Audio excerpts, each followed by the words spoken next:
ভারতের জাতীয় পতাকা মাড়ানো হচ্ছে বুয়েটে। তার কারণে ভারতের অনেক কবি সাহিত্যিক প্রতিবাদ জানিয়েছেন। অনেকে বিভিন্ন কবিতা লিখেছেন।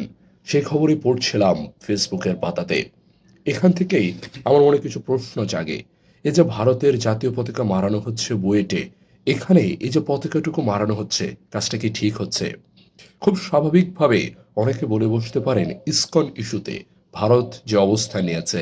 পরবর্তীতে আমরা দেখি আমাদের 5ই আগস্টের সরকারের পালা পরিবর্তনের পর বা পট পরিবর্তনের পর শেখ হাসিনাকে আশ্রয় দেওয়া, ভারতের রিপাবলিক বাংলা একটি চ্যানেল আছে যেখানে প্রতি মুহূর্তে বাংলাদেশের সম্পর্কে ভীষণ নেতিবাচক খবর, বলা যেতে পারে আজগুবির সব খবর উপস্থাপন করে যাওয়া এবং ভারত সরকারের বর্তমান অবস্থান, এগুলোর কারণেই বাংলাদেশের শিক্ষার্থীরা প্রতিবাদ করে ভারতের জাতীয় পতাকা মাড়ানোর ঘটনা ঘটাচ্ছেন। কিন্তু প্রশ্নটা হচ্ছে, ভারতের জাতীয় পতাকা ভারতের 130 কিংবা 140 কোটি মানুষের প্রতীক, কিন্তু ভারত সরকার যে সিদ্ধান্তগুলো নিচ্ছে, এই সিদ্ধান্তগুলো কি 130 কোটি কিংবা 140 কোটি মানুষকে জিজ্ঞেস করে সিদ্ধান্ত নিচ্ছে? আরো সহজভাবে বলা যাক, আমরা যখন ভারতের জাতীয় পতাকা মারাই, তখন খুব স্বাভাবিকভাবে প্রতিটা ভারতীয় হৃদয়ে এই ব্যাপারটা আঘাত করে। কিন্তু আমরা যখন আমাদের কোটা বিরোধী আন্দোলন করছিলাম, সে কোটা বিরোধী আন্দোলনে ভারতের যাদবপুর বিশ্ববিদ্যালয়ের অনেক শিক্ষার্থী আমাদেরকে সমর্থন জুগিয়েছেন। আমরা যখন কোটা বিরোধী আন্দোলন করছিলাম, ভারতের প্রেসিডেন্সি বিশ্ববিদ্যালয়ের অনেক শিক্ষার্থী আমাদের সেই আন্দোলনে সমর্থন জুগিয়েছেন। আমরা এখন যে ভারতের জাতীয় পতাকা মারাচ্ছি, সেখানে কোথাও কি লেখা আছে যে এই জাতীয় পতাকা মারানোর ঘটনায় আমি কিন্তু যাদবপুরের ওই শিক্ষার্থীকে অপমান করছি না? এটি কি লেখা আছে?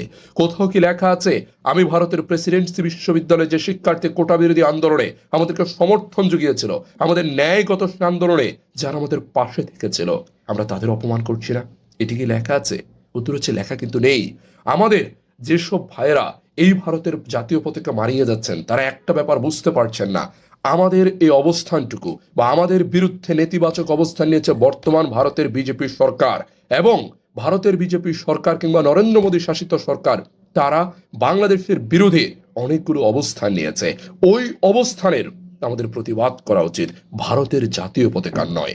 আমাদের শত্রু কখনোই ভারতের 130 কোটি কিংবা 140 কোটি জনতা নয়। ভারতের এমন অসংখ্য জনতা আছে, অসংখ্য মানুষ আছে যে রাত দুপুরে বাড়ি ফেরে তারপর কিছু ভাত মুখে তুলে স্ত্রীর সাথে শুয়ে পড়ে। ওই মানুষটা শেখ হাসিনাকে আশ্রয় দেয়নি। ওই মানুষটা ইসকন ইস্যুতে কোনো নেতিবাচক অবস্থান নেয়নি। সে জানেও না ইসকন ইস্যুতে কি ঘটে চলেছে। সে জানেও না ইসকন ইস্যুতে কিভাবে তারা আমাদের দেশে দাঙ্গা ঘটাতে চেয়েছে। তারা জানেও না যে ইসকন ইস্যুর কারণে বাংলাদেশে কিভাবে চট্টগ্রাম অঞ্চলে বিভেদ তৈরি হয়েছে। তারা জানেও না হয়তো আলিফ নামের একজন ভাইকে কিভাবে পিটিয়ে মারা হয়েছে। জানে কারা? জানে হচ্ছে ভারতের পররাষ্ট্র মন্ত্রণালয়, ভারতের পররাষ্ট্র অধিদপ্তর।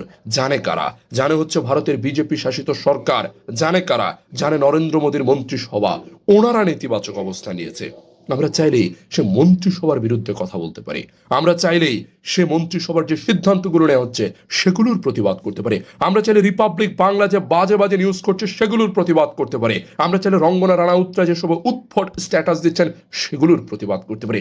আমরা চাইলে শ্রীজাত যে উদ্ভট কবিতা প্রসব করেছেন সে কবিতার আমরা বিপক্ষে অবস্থান নিতে পারি। কিন্তু ভারতের জাতীয় পতাকাকে আমরা মারাতে পারি? চিন্তা করে দেখুন একটাবার। ভারতের জাতীয় পতাকা শুধু নরেন্দ্র মোদীর প্রতীক নয়। ভারতের জাতীয় পতাকা কখনো বিজেপির একার প্রতীক না। ভারতের জাতীয় পতাকা কখনো রিপাবলিক বাংলার প্রতীক না। ভারতের জাতীয় পতাকা সমগ্র ভারতটার প্রতীক। আমাদের কখনোই সমগ্র ভারতের বিরুদ্ধে অবস্থান নয়। এই ব্যাপারটা একটাবার বোঝার চেষ্টা করুন। সমগ্র ভারত আর বিজেপি এক না। ভারত মানে কখনো শুধু নরেন্দ্র মোদী না। ভারত মানে কখনো শুধু রিপাবলিক বাংলা না। ভারত মানে কখনো শ্রীজাতর উদ্ভট কবিতা না। ভারত মানে কখনো শুধু রঙ্গনা রানাউত না। সো ভারতের যে বিশাল অবস্থানটুকু আছে, ভারতে এখনো অসংখ্য প্রতিবাদী মানুষ আছে। ভারতে এখনো কবির সুমনের মতো মানুষ বাস করে। যে কবির সুমন, হয়তো কবির সুমনের অনেক নেতিবাচক কাজ থাকতে পারে, কিন্তু যে কবির সুমন যখন আমাদের ফেলানি খাতুন তার কাটার বেড়াতে ঝোলে, তখন এই কবির সুমন কবিতা লেখে। যেই কবির সুমন যখন শ্রীজাতরা উদ্ভট কবিতা প্রসব করে, তখন এই কবির সুমনরা বলে ওঠে, যখন ফেলানি খাতুন তার কাটায় ঝুলছিল তখন অবমাননা হচ্ছিল না? সো এইরকম প্রশ্ন কবি সুমনরা করে। যখন আমরা পতাকাটুকুকে অপমান করা শুরু করি, তখন পুরো ভারতকে অপমান করা হয়। আমাদের অবস্থান কখনোই পুরো ভারত বিরোধী নয়। আমাদের অবস্থান ভারতীয় সরকার, বর্তমানে যে বিজেপি সরকার বসে আছে, তারা যখন অন্যায় কোনো অবস্থান নেয়, তারা যখন একজন হত্যাকারীকে তাদের দেশে আশ্রয় দেয়, আমাদের অবস্থান সেটির বিরুদ্ধে। তারা যখন ইসকনের বাজে কাজগুলোর জন্য এই অবস্থাতে বাংলাদেশ কি করবে না করবে সেটা ঠিক করে দিতে চায়, আমাদের অবস্থান সেটুকুর বিরুদ্ধে। আমাদের প্রতিবাদ হওয়া উচিত সেগুলোর বিপক্ষে, কথা হওয়া উচিত সেগুলোর বিপক্ষে। কখনোই ভারতের জাতীয় পতাকা মারিয়ে ভারতের 140 কোটি 150 কোটি মানুষের মনে আঘাত করা আমাদের উদ্দেশ্য হতে পারে না। আশা করি আমরা আমাদের ভুল বুঝতে পারবো এবং ভারতীয় যেই সকল নেতিবাচকতা আছে সেগুলোর বিরুদ্ধে সত্যিকারের প্রতিবাদ আমরা তুলে ধরতে পারবো। ধন্যবাদ ভিডিওটি দেখার জন্যে।